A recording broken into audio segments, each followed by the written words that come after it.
Bonjour à tous et bienvenue dans votre rendez-vous de la mi-journée à 13h sur Radio JM. Notre invitée de la rédaction aujourd'hui est Judith Aziza. Bonjour. Bonjour. Et bonne année. Et merci. Meilleurs vœux pour vous et vos proches, évidemment. Encore plein de belles histoires à raconter cette année. Vous êtes docteur en histoire, fondatrice de l'association Une Histoire de Marseille. Vous racontez sur les réseaux sociaux l'histoire de la cité phocéenne et vous rassemblez une communauté de 65 000 personnes. Vous avez également créé les événements Un Café Histoire qui propose des conférences sur un thème en particulier devant plusieurs centaines de personnes. Donc vous faites beaucoup de choses quand même, Judith. Dans un monde où l'on veut tout de suite, une information rapide et immédiate, parfois non vérifiée sur ce qui se passe à l'autre bout de la planète, vous vous êtes aperçu que beaucoup d'entre nous s'intéressaient au passé, veulent prendre le temps de comprendre l'histoire des bâtiments, des faits historiques marquants de la ville. C'est plutôt rassurant quand même, Judith Aziza. Ah oui, tout à fait. Et puis ça prouve que les Marseillais sont curieux, puisque c'est avant tout mon public, bien qu'il y ait des gens qui me suivent un peu partout maintenant à travers le monde, ce qui est assez surprenant, mais pas tant que ça, parce qu'il y a beaucoup de Marseillais expatriés. Mais est-ce que vous êtes surpris de cet engouement sur l'histoire, le patrimoine ? Alors, disons que pas forcément surprise, mais agréablement étonnée parfois des réactions des personnes qui commentent, qui sont super nombreuses finalement à suivre ces différents posts que je fais sur les réseaux sociaux, à les commenter, et puis à apporter aussi des compléments d'information sur leur vie, leurs témoignages, leur famille.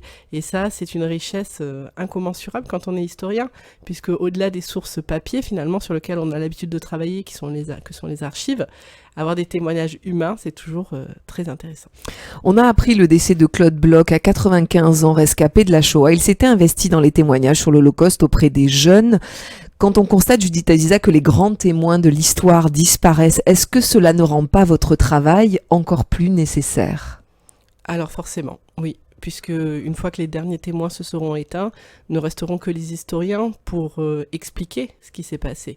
Je n'aime pas le mot raconter, parce que raconter, on peut penser que c'est un conte ou une fable.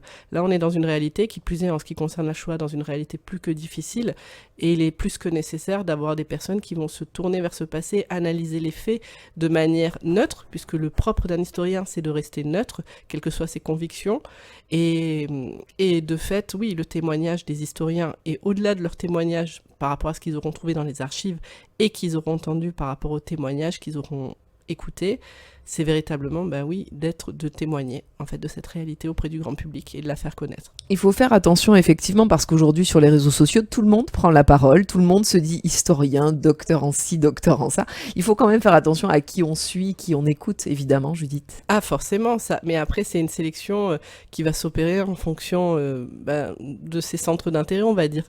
Beaucoup me disent, oui, les réseaux sociaux, ça sert à rien, il y a trop de choses, d'informations fausses, c'est pas intéressant. C'est pas vrai, en fait, tout dépend des personnes que l'on suit. Et il faut vraiment être très sélectif dans le choix des personnes que l'on suit, de façon à avoir un fil d'actualité qualitatif.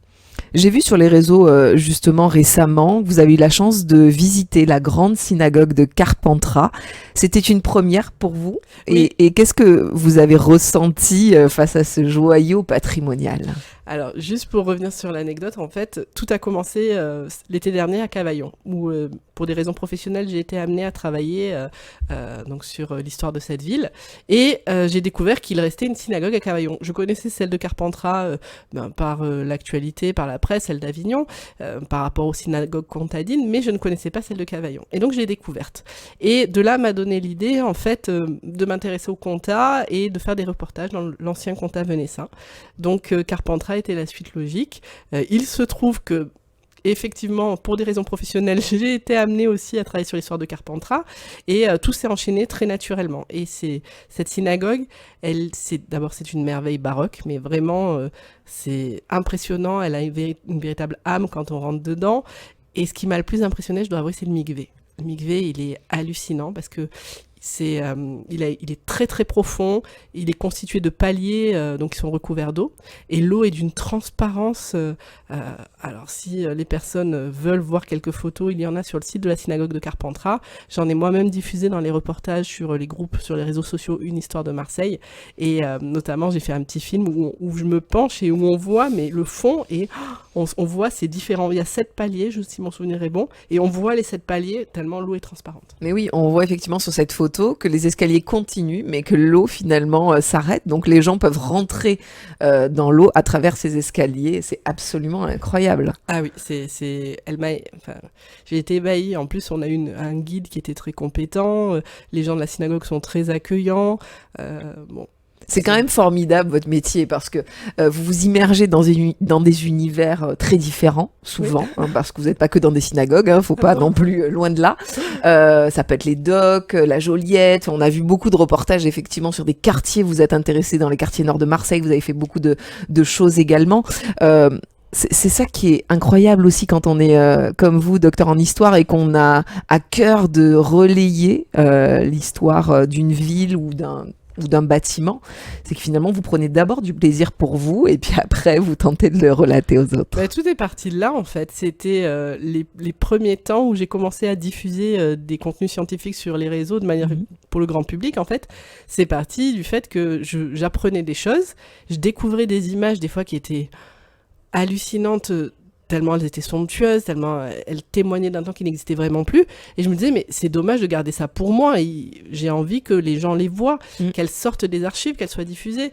Et aujourd'hui, c'est un peu la mission que je me suis fixée par rapport à l'association Une Histoire de Marseille. C'est de faire sortir justement des archives et des placards des archives auprès du grand public. Ces photos, de les montrer, de faire découvrir comment étaient les lieux avant, ou alors comment sont les lieux maintenant. C'est le cas pour Carpentras, pour Cavaillon, pour Traits aussi, où il y a des vestiges, en l'occurrence ici, de l'ancien ghetto. Récemment, j'ai fait un reportage aussi à Brignoles. Alors là, pour le coup, c'était des églises et le musée des Comtes. Et voilà, c'est des lieux, en fait, qui sont finalement déjà valorisés par les municipalités ou par les habitants. C'est le cas pour la synagogue de Carpentras, dont la communauté s'occupe vraiment, mais les municipalités aussi valorisent leur patrimoine et à ma manière, j'ai envie d'accompagner cette démarche de valorisation du patrimoine en leur donnant un petit coup de pouce sur les réseaux à ma petite échelle. Vous soutenez justement l'initiative de Stéphane Bern, le loto du patrimoine, qui aide justement ces municipalités à financer des bâtiments qui sont en péril. Est-ce que ça, c'est quelque chose que vous soutenez ? Alors, j'avoue que j'ai pas trop suivi. Mais en l'occurrence, toute initiative qui vise à rassembler des fonds pour soutenir une rénovation de patrimoine est toujours bonne. Après, il est vrai qu'en ce moment, il y a beaucoup de sujets qui nécessitent pas mal d'argent. Donc, oui, c'est toujours intéressant de soutenir ce genre d'initiative. Vous allez également dans les écoles vulgariser l'histoire afin d'atteindre le public plus jeune que sont les élèves des collèges et lycées. Comment arrive-t-on à rendre attrayant des périodes de l'histoire qui peuvent paraître très anciennes et donc peu concernantes par la jeune génération ? Avec un peu de dynamisme, j'ai envie de dire.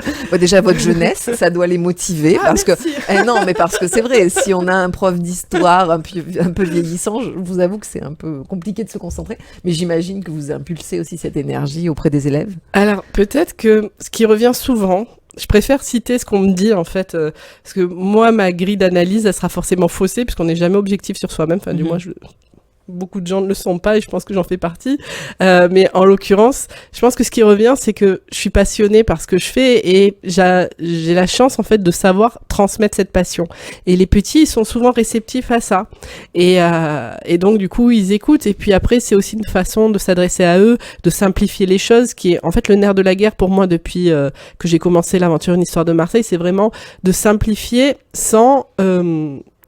Alors, simplifier, c'est sans connotation péjorative, c'est-à-dire que c'est vraiment de mettre à la portée de tous en utilisant un vocabulaire simple, pas ampoulé comme on peut l'entendre malheureusement dans certaines conférences où finalement on a du mal à suivre parce qu'on n'a pas compris tous les mots. C'est ce qui revient quand j'ai des échos de personnes qui me disent, souvent on me dit Madame Aziza, quand vous parlez j'ai tout compris et je trouve ça super. Moi j'adore qu'on me dise ça parce que ça veut dire que je suis capable de m'adresser à des enfants de 7 ans en l'occurrence comme à des adultes et si le discours est compris par les enfants, il le sera encore mieux par les adultes. Voilà. J'imagine que les instituts, les professeurs sont ravis de vous voir dans les classes parce que parfois c'est difficile effectivement d'intéresser ce jeune public. Alors c'est surtout que Oui, mais pour l'instant, j'ai pas eu de retour. J'ai eu que des bons retours, donc je vais pas me plaindre. Et puis souvent, c'est très drôle parce que les incites me suivent souvent sur les réseaux. Donc après, elles me retrouvent dans les classes, donc elles savent déjà, elles sont déjà sensibilisées pour certaines, ou pour certains d'ailleurs, parce qu'il n'y a pas que des femmes, à ce que je fais. Et au-delà de ça, j'ai une position qui est plus neutre qu'elles, puisque je suis une intervenante extérieure. J'ai pas leur prisme, en fait. Moi, je suis pas là pour les éduquer, ces enfants. Je suis là pour leur transmettre des choses. Donc la relation est différente de celle qu'on peut avoir avec un enseignant. Et d'ailleurs, c'est pour ça que je suis pas enseignante. Est-ce que vous êtes amené aussi à vous déplacer sur des lieux pour aller visiter des bâtiments avec des classes, ou est-ce que vous intervenez simplement dans les établissements scolaires? Non, ça m'est arrivé de faire des visites de Marseille auprès de publics scolaires, des petits, en l'occurrence. Les plus petits, c'était CE2. Après, les plus grands, c'était des étudiants d'université, notamment d'universités américaines comme Princeton, où l'année dernière, il y a une délégation qui est venue à Marseille et auquel j'ai fait découvrir le quartier du Panier avec un prisme sur l'histoire des migrations, puisque c'était assez pointu quand même la visite qu'ils me demandaient. Vous vous doutez bien que les étudiants de Princeton, on va pas leur faire la même chose que les enfants de 7 ans. Évidemment. Mais c'était super intéressant, super motivant, et d'ailleurs ça m'a permis aussi de voir la différence entre les étudiants français et les étudiants américains. Ça a rien à voir en fait en termes d'approche, de questionnement.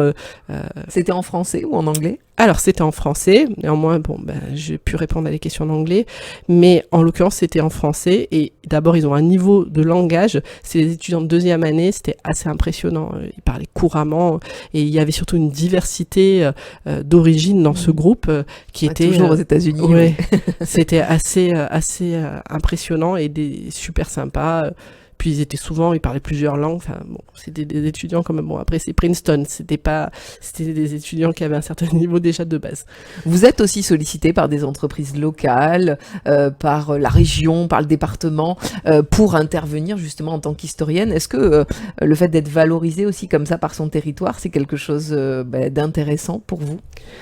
Alors, j'interviens pas beaucoup pour les institutions publiques. Bon, justement, on l'annonce pour que ça pousse justement à vous solliciter. Le nerf de la guerre, c'est vraiment le privé. Oui. Les entreprises, et notamment les entreprises de la promotion immobilière ou de tout ce qui concerne l'investissement immobilier, où effectivement, je travaille sur des sites pour comprendre l'enchaînement et l'enchaînement dans le temps, en fait, et pour les ancrer sur leur territoire. C'est véritablement là le nerf de la guerre.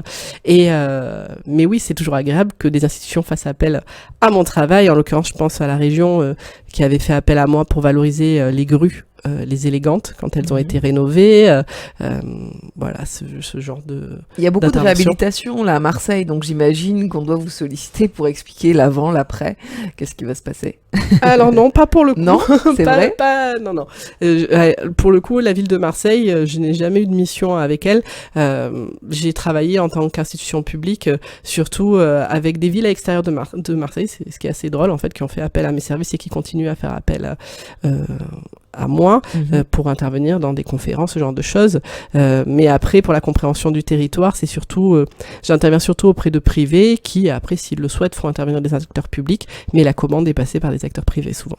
On va parler de vos prochains rendez-vous Un Café Histoire en février, en avril et en mai. Dites-nous de quoi vont parler ces conférences et où vont-elles avoir lieu? Alors, déjà, je veux juste mettre une différence par rapport à ce qu'on vient d'évoquer. Oui. C'est-à-dire qu'il y a une partie qui est mon travail, mon activité professionnelle, qu'on vient d'expliquer. Donc, le fait d'aller à la rencontre de différents publics, de travailler avec des entreprises. Et puis, il y a une partie qui est un bénévolat. Et c'est le cas de l'association Une Histoire de Marseille, de tout ce qu'on voit sur les réseaux sociaux. Donc ça, ce sont mes recherches à titre privé que je prends sur mon temps libre et que je diffuse auprès du grand public. Donc là, il n'y a aucune rémunération. Et de la même façon, j'interviens en tant que bénévole lors des cafés Histoire. Donc les cafés Histoire aussi sont accessibles à tous gratuitement? Alors non, c'est pas gratuit pour le coup, puisqu'on est une association et que donc on a des frais de fonctionnement, que jusqu'à cette année on n'avait aucune subvention. Donc là on vient d'avoir une petite subvention de la ville que je remercie, qui va nous permettre grâce à cette subvention de payer un caméraman qui va filmer toutes les interventions et qui a déjà commencé, on commence à les mettre en ligne sur la chaîne YouTube Une Histoire de Marseille. Et donc les cafés Histoire sont accessibles à tout le monde, à partir je dirais d'une dizaine d'années. Ça se passe au cinéma Le Prado dans la grande salle, donc il y a à peu près dernier, 320 personnes qui assistaient. Complet, puisque la grande salle, c'est à peu près ça. Oui, on joue à guichet fermé en général. On arrive à vendre toutes les places une semaine, en gros, avant la manifestation, ce qui fait râler pas mal de gens parce que souvent les gens se réveillent au dernier moment. Mais en l'occurrence, les places, en général, elles partent en 2 semaines. C'est pour ça qu'on en parle maintenant, pour jusqu'à avril, vous avez le temps, même alors, mai. Oui. Donc là, les prochains événements, on est sur le 8 février. Alors, il n'y a pas que moi qui anime ces cafés soirs, parce que le temps aidant, j'ai plus trop justement le temps de faire toutes les conférences. Exactement comme je le faisais à l'époque où j'étais au chômage et du coup j'avais plus de temps pour m'occuper de l'association. Là, en l'occurrence, on fait venir 2 pointures de l'archéologie, Catherine Dureuil et Marc Bouiron, qui travaillent tous deux à l'INRAP, donc l'Institut national de recherche archéologique préventive. Et qui sont des experts en fait de Marseille, et notamment là le 8 février on traitera de la période médiévale, donc le Moyen-Âge à Marseille, comment ça s'est passé, comment la ville a évolué. Ensuite, donc ça c'est le 8 février. Le 8 février, oui. Ensuite on se retrouvera en avril. Je sais plus les dates en tête, Laurent, mais toi tu dois. Moi je les ai notées. Le 9 avril. Voilà, et là c'est moi qui interviendrai, et là je vais retrouver, on va dire, mon cœur de recherche qui est le secteur hospitalier marseillais. Donc je parlerai de la santé à travers le prisme des hôpitaux entre le XVIIe et le XXe siècle. Donc on parlera de l'Hôtel Dieu, on parlera de la Conception, on parlera de l'hôpital de la Timone, de l'hôpital Nord, des hôpitaux aussi spécialisés comme l'asile Saint-Pierre pour les aliénés. Voilà. Et on verra comment les Marseillais étaient traités à travers le temps. Alors traités dans le sens sanitaire. Hein. Oui. Et enfin, on finira l'année. Donc là, le 30 mai. Voilà, avec une intervention sur la diaspora arménienne à Marseille, qui sera faite par des personnes qui sont spécialistes de cette histoire-là. Et donc, comment réserver, du coup, parce qu'on s'y prend maintenant, si vous dites que c'est plein tout le temps? Alors, pour l'instant, on ouvre les réservations 3 semaines avant. D'accord. Justement, pour permettre aux personnes qui anticipent pas trop, de quand même anticiper un minimum. Donc là, les réservations pour le 8 février, elles ouvriront très prochainement, je pense, fin de semaine, début de semaine prochaine, sur le groupe Hello, sur le site Hello Asso. Tous les liens sont donnés sur les réseaux sociaux de l'association Une Histoire de Marseille, donc sur Instagram, sur Facebook, sur LinkedIn, donc Une Histoire de Marseille, et donc il y a les liens qui sont communiqués. Et combien ça coûte de venir vous écouter? Alors, le tarif est à 12 € en tarif plein, et 6 € pour les bénéficiaires des minima sociaux, les étudiants, les moins de 25 ans et toute personne aux ressources limitées. Et ça dure combien de temps? Alors, l'intervention générale dure 1 heure et elle est suivie d'un débat d'à peu près une demi-heure. Donc après, ça dépend. Des fois, l'intervention est un peu plus longue, donc ça dure peut-être 1h45, mais en général, c'est entre 1h30 et 1h45. Ça dépend de l'enthousiasme du public et l'intérêt que vous portez au sujet. Merci beaucoup, Judith Aziza, d'être venue nous présenter tous ces événements en 2024, et on espère vous recevoir bientôt dans notre nouveau studio pour parler encore d'histoire, parce que c'est passionnant. Ça marche. Merci beaucoup. Merci à vous. Pour écouter ou revoir cette interview, n'hésitez pas à aller sur notre site internet radiojm.fr, nos réseaux sociaux, Instagram, Facebook et notre application Radio JM sur tous vos smartphones. Très bel après-midi à tous.